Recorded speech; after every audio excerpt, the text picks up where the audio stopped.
టీజీపీఎస్సీకి భారీ ఊరట లభించింది. గ్రూప్ 1 పై సింగిల్ బెంచ్ ఇచ్చిన తీర్పుపై హైకోర్టు ధర్మాసనం స్టే ఇచ్చింది. గ్రూప్ 1 అప్పీల్ పిటిషన్పై విచారణ వాయిదా వేసింది. టీజీపీఎస్సీ పిటిషన్పై సుదీర్ఘ విచారణ చేసింది ధర్మాసనం. తదుపరి విచారణ అక్టోబర్ 15కు వాయిదా వేస్తూ నిర్ణయం తీసుకుంది.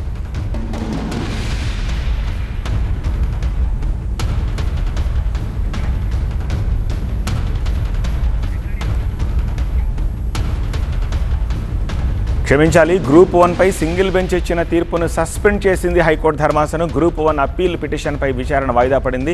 టీజీపీఎస్సీ పిటిషన్పై సుదీర్ఘ విచారణ చేసింది ధర్మాసనం. తదుపరి విచారణ అక్టోబర్ 15కు వాయిదా వేసింది.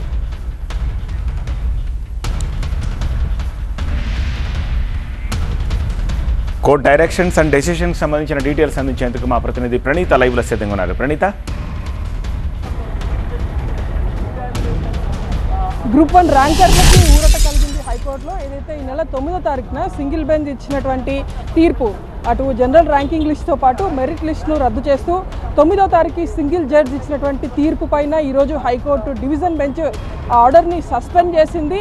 మధ్యంతర ఉత్తర్వులు జారీ చేసింది. సుదీర్ఘంగా విచారణ జరిపిన తర్వాత హైకోర్టు చీఫ్ జస్టిస్ బెంచ్ ఈ తరహా ఆర్డర్ ఇచ్చింది, ఇంటర్మ్ ఆర్డర్. సో ఏదైతే 9వ తారీఖున single bench judge Namavarapu Rajeswara Rao ఇచ్చినటువంటి తీర్పు ఏదైతే ఉందో ఆ తీర్పును పూర్తిగా సస్పెండ్ చేస్తున్నట్టు చెప్పింది. అండ్ ఫర్దర్గా అక్టోబర్ 15న ఫర్దర్ విచారణ కోసం వాయిదా వేసింది. సో ఆ రోజు విచారణకు సంబంధించి ఏదైతే ఇప్పుడు సింగిల్ బెంచ్ ఆర్డర్ పైన సస్పెన్షన్ విధించింది కాబట్టి ఫర్దర్గా ఇప్పుడు సెలెక్ట్ అయినటువంటి ర్యాంకర్స్ ఎవరైతే ఉంటారో వాళ్లకు పోస్టింగ్స్ ఇచ్చేటువంటి అంశానికి సంబంధించి ఆ రోజు ఫైనల్ ఆర్డర్కి లోబడి పోస్టింగ్ ఆర్డర్స్ ఇవ్వాల్సిందిగా హైకోర్టు డివిజన్ బెంచ్ వ్యాఖ్యానించింది.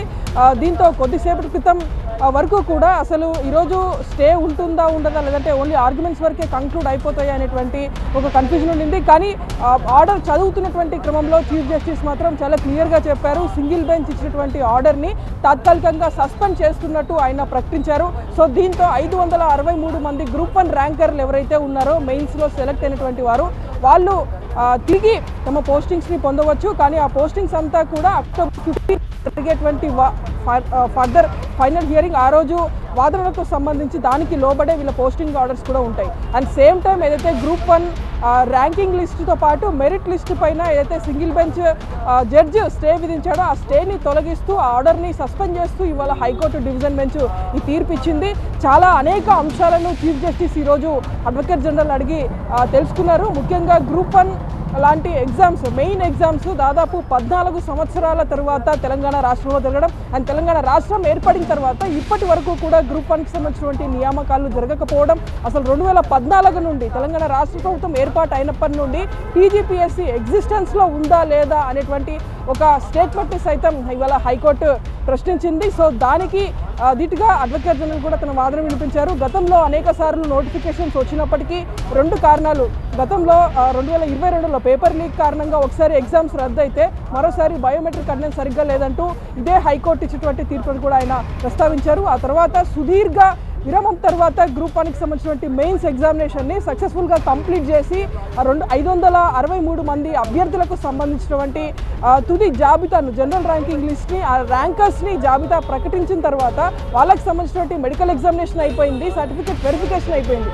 ఆ 2 కంప్లీట్ అయిపోయిన తర్వాత రేపో మాపో పోస్టింగ్ ఆర్డర్ వస్తుంది అనుకునే టైంలో ఈ నెల 9వ తారీఖున సింగిల్ బెంచ్ ఇచ్చినటువంటి తీర్పు తమకు పూర్తి నిరాశ కలిగించింది.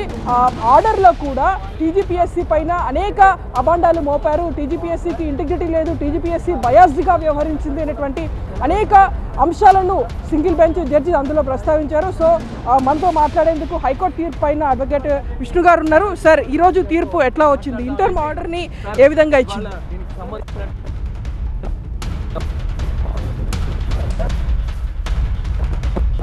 గ్రూప్ 1కు సంబంధించి గ్రూప్ 1 ఈరోజు హానరబుల్ చీఫ్ జస్టిస్ గారి డివిజన్ మీద జరిగినటువంటి రిట్ అపీల్లో ఐటమ్ నెంబర్ 2 తర్వాత item number 9 to 6 to 16 total group of ఏదైతే రిట్ అపీల్స్ కూడా సింగిల్ జడ్జి గారు ఇచ్చినటువంటి తీర్పు ఏదైతే ఉందో గ్రూప్ 1 ఎగ్జామినేషన్కి సంబంధించి రీవాల్యుయేషన్ మళ్ళీ కండక్ట్ చేయండి, ఆల్టర్నేటివ్ 8 monthsలో చేయలేకపోతే దానిని అవసరమైతే దాన్ని రీ-ఎగ్జామినేషన్ కండక్ట్ చేయమని చెప్పేసి ఇచ్చిన డైరెక్షన్ మీద వాదోపవాదాలు జరిగాయి. ముఖ్యంగా స్టేట్ గవర్నమెంట్ నుంచి తీర్పు మీద ఏంటి డివిజన్ బెంచ్ నిర్ణయం ఏంటంటే దానికంటే ముందు కూడా అడ్వకేట్ జనరల్ గారు స్టేట్ నుంచి అపీర్ అయ్యారు. తర్వాత సర్వీస్ కమిషన్ నుంచి కూడా సీనియర్ కౌన్సిల్స్ ప్రకాష్ రెడ్డి గారు, నిరంజన్ రెడ్డి గారు, సక్సెస్ఫుల్ క్యాండిడేట్స్ తరపు నుంచి మైసెల్ఫ్ విష్ణువర్ధన్ రెడ్డి, మన డాక్టర్ లక్ష్మీ నరసింహ గారు, అమరేందర్, ఇంకా చాలామంది కూడా ఒక బ్యాటరీ ఆఫ్ లాయర్స్. మేము చేసిన కంటెన్షన్ ఏంటంటే, ముఖ్యంగా అడ్వకేట్ జనరల్ గారు చేసినటువంటి కంటెన్షన్ ఏంటంటే, ఏదైతే సింగిల్ జడ్జి ముందు వేసినటువంటి రిట్ పిటిషన్ ఉందో, ఎవరైతే సక్సెస్ఫుల్ కాలేదో వాళ్ళు వెయిట్ చేసి ఎగ్జామినేషన్ అయ్యేంత వరకు, రిజల్ట్స్ వచ్చేంత వరకు వెయిట్ చేసి ఎలిగేషన్స్ పెట్టిన 6 ఎలిగేషన్స్, ముఖ్యమైన ఎలిగేషన్స్ ఏంటంటే, ఒకటి 2 హాల్ టికెట్స్ ఇచ్చారని చెప్పేశారు. అది that will not undermine the very integrity of the examination అని చెప్పి అడ్వకేట్ జనరల్ గారు చేశారు. రెండోది ఏంటంటే, తెలుగు క్యాండిడేట్స్ నెగ్లెక్ట్ చేశారని చెప్పి జరగడం జరిగింది. తెలుగు క్యాండిడేట్స్ కూడా చీఫ్ జస్టిస్ గారు కూడా దానితో కూడా ఏకీభవించలేదు. మూడో విషయం ఏంటంటే, ఎవాల్యుయేషన్ ప్రాసెస్లో ప్రొసీజరల్ డిఫెక్ట్స్ ఉన్నాయి. ఈ సంబంధించినటువంటి సిస్టమ్ ఎక్కడా లేదు. ఫస్ట్, సెకండ్, థర్డ్ ఎవాల్యుయేషన్ అనేటువంటిది కోర్టు ఒక్కటే అడిగింది డివిజన్ బెంచ్, ఏ రకంగా మాల్ ప్రాక్టీస్ జరిగిందా, మాస్ కాపీయింగ్ జరిగిందా, ఇర్రెగ్యులారిటీస్ జరిగిందా. అప్పుడు మేమందరం కూడా సక్సెస్ఫుల్ క్యాండిడేట్స్ ఎవరైతే ఉన్నారో 563 మెంబర్స్ తరపున different lawyers, we all కంటెంటెడ్ that ఏదైతే రిట్ పిటిషన్ ఫైల్ చేశారో ఆ రిట్ పిటిషన్లో కేవలం ఆరోపణలు తప్ప, ఏదైతే పబ్లిక్ సర్వీస్ కమిషన్ ఉందో పబ్లిక్ సర్వీస్ కమిషను కొన్ని ప్రొసీజరల్ ఆస్పెక్ట్స్ ఫాలో చేసి చెప్పారు, కానీ దానికి సంబంధించి ఎక్కడ కూడా ఏ రకమైనటువంటి ఎవిడెన్స్ వేయాల. ముఖ్యంగా డబుల్ హాల్ టికెటింగ్ అనేటువంటిది ఏ రకమైనటువంటి ఇర్రెగ్యులారిటీ కాదనేది మా కంటెన్షను. తర్వాత తెలుగు మీడియం క్యాండిడేట్స్ అనేటువంటిది వాళ్ళు ఎక్కువ మంది సెలెక్ట్ కాలేదనటం కూడా that is also a not contention to stand for scrutiny. Single bench suspend చేసిందా లేదా? ఫైనల్గా దాని మీద సస్పెన్షన్ చేస్తూ వీళ్ళ యొక్క appointments will go subject to the final outcome of the writ appeals అని చెప్పేసి జడ్జి కూడా ఈరోజు ఇంటర్మ్ ఆర్డర్ ఇవ్వడం జరిగింది, హానరబుల్ చీఫ్ జస్టిస్ గారు. తర్వాత ఏంటంటే, ముఖ్యంగా అక్టోబర్ 16న అందరు కూడా రెడీ కావాలి.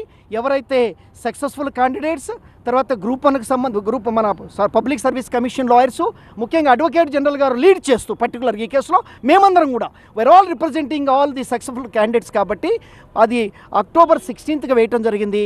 ప్రస్తుతానికి interim suspension of the single judge order ఏదైతే ఉందో, దీనికి సంబంధించి మొత్తం సెటిసైడ్ చేస్తూ గ్రూప్ 1 14 సంవత్సరాలు జరిగినటువంటి యొక్క గ్రూప్ 1 ఎగ్జామినేషన్ని ఈ రకంగా చేయటం అనేటువంటిది ముఖ్యంగా it will a slot on the public service commission, ఇది రకమైనటువంటి ఒక చాలా బ్యాడ్ నేమ్ అని చెప్పేసి కూడా అడ్వకేట్ జనరల్ గారు ఆర్గ్యూ చేశారు. మేమందరం కూడా చెప్పాము 563 యొక్క సక్సెస్ఫుల్ క్యాండిడేట్స్ యొక్క future is at stake.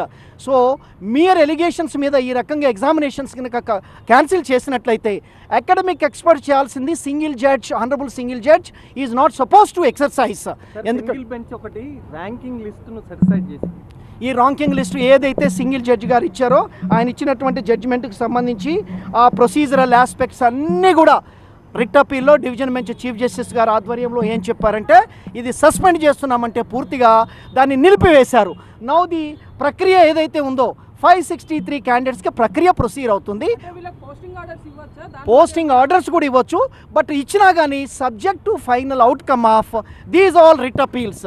Nearly 6 to 8 writ appeals file చేశారు. రీవాల్యుయేషన్ అన్నది ఉండదు, లేదు ఇంకా revaluation. Entire the order of the single court judge is suspended. So it's kept in abeyance. So other process will takes place. Single bench order పైన చాలా కీలక అంశాలు చేసింది. డెలికేట్ వర్డ్స్ ఉపయోగించారు, బయాస్డ్ ఇంటిగ్రిటీ, దాని మీద చాలా సేపు ఆర్గ్యుమెంట్స్ జరిగాయి. వీటన్నిటికి మీద రిట్ అపీల్స్ చేసినటువంటి public service commission, advocate general గారు, తర్వాత సీనియర్ కౌన్సిల్స్ అందరం కూడా all the group of lawyers we have seriously contended before the honorable chief justice ముందు ఏమని అన్నామంటే, ఇవన్నీ కూడా జస్ట్ ఎలిగేషన్స్ మాత్రమే for the purpose of stalling the results of the successful candidates. Entire writ పిటిషన్లో nearly 25 pages of writ పిటిషన్లో ఎక్కడ కూడా not supported by any evidence. So therefore సస్పెన్షన్కు ప్రధానమైనటువంటి కారణం ఏం చూపింది డివిజన్ బెంచ్? ముఖ్యంగా ఏంటంటే, సో ఏ రకంగా ఏదైతే సింగిల్ జడ్జ్ అనేటువంటిది ఈవెన్ మార్క్స్ లిస్ట్ కూడా, మార్క్స్ ఏదైతే ఆన్సర్ షీట్స్ని కూడా కాల్ఫర్ చేయలేదు to ascertain is there any valuation సరిగ్గా లేదు అనటానికి కనీసం honourable single judge ought to have called for the marks list.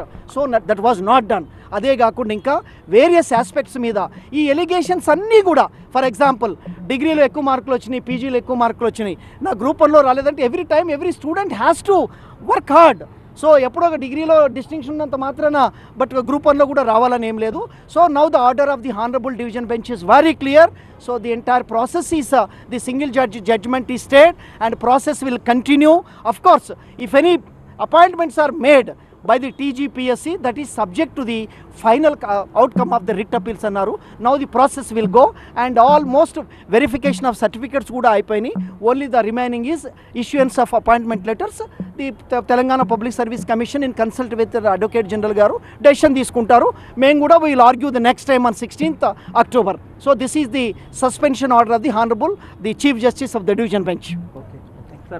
Right, present అది ఈ రోజునటువంటి ఆర్గ్యుమెంట్స్కి సంబంధించి హైకోర్టు సింగిల్ బెంచ్ ఇచ్చినటువంటి ఆర్డర్ని సస్పెండ్ చేస్తూ డివిజన్ బెంచ్ ఈరోజు తీర్పు ఇచ్చారు. సో అనేక అంశాలు పరిగణలోకి తీసుకున్నారు. సింగిల్ బెంచ్ ఇచ్చినటువంటి ఆర్డర్లో చాలా ఆరోపణలు ఉన్నప్పటికీ వాటికి సంబంధించినటువంటి ఫైండింగ్స్ని ఎక్కడా కూడా డివిజన్ బెంచ్ ఆర్డర్ కాపీని చూసినప్పుడు ఎక్కడ కూడా సింగిల్ బెంచ్ ఆర్డర్లో ఫైండింగ్స్ కనిపించలేదనేటువంటి విషయాలను కూడా ఇవాళ చీఫ్ జస్టిస్ ప్రస్తావించారు. సో అన్ని అంశాలను పరిగణలోకి తీసుకొని సింగిల్ బెంచ్ ఇచ్చినటువంటి తీర్పు 9వ తారీఖు ఇచ్చినటువంటి తీర్పును సస్పెండ్ చేస్తూ ఆయన division bench high court chief justice ఈరోజు తీర్పు అయితే ఇచ్చారు. సో ఫర్దర్గా ఇప్పుడు ఆల్రెడీ సర్టిఫికేట్ వెరిఫికేషన్ కూడా కంప్లీట్ అయిపోయింది కాబట్టి రిమైనింగ్ ఉన్నటువంటి పోస్టింగ్ ఆర్డర్ ఏదైతే ఉందో ఆ పోస్టింగ్ ఆర్డర్ విషయంలో కూడా ప్రొసీడ్ కావచ్చు. కానీ దానికి సంబంధించి ఫైనల్ అవుట్కమ్ ఏదైతే ఉందో అక్టోబర్ 15న మళ్ళీ హైకోర్టులో విచారణ ఉంటుంది కాబట్టి ఆ ఫైనల్ అవుట్కమ్ పైనే ఫర్దర్ పోస్టింగ్స్ కూడా ఇవ్వాలంటూ ఈరోజు హైకోర్టు చీఫ్ జస్టిస్ బెంచ్ మధ్యంతర ఉత్తర్వులు అయితే జారీ చేసింది. రైట్ ప్రణీత.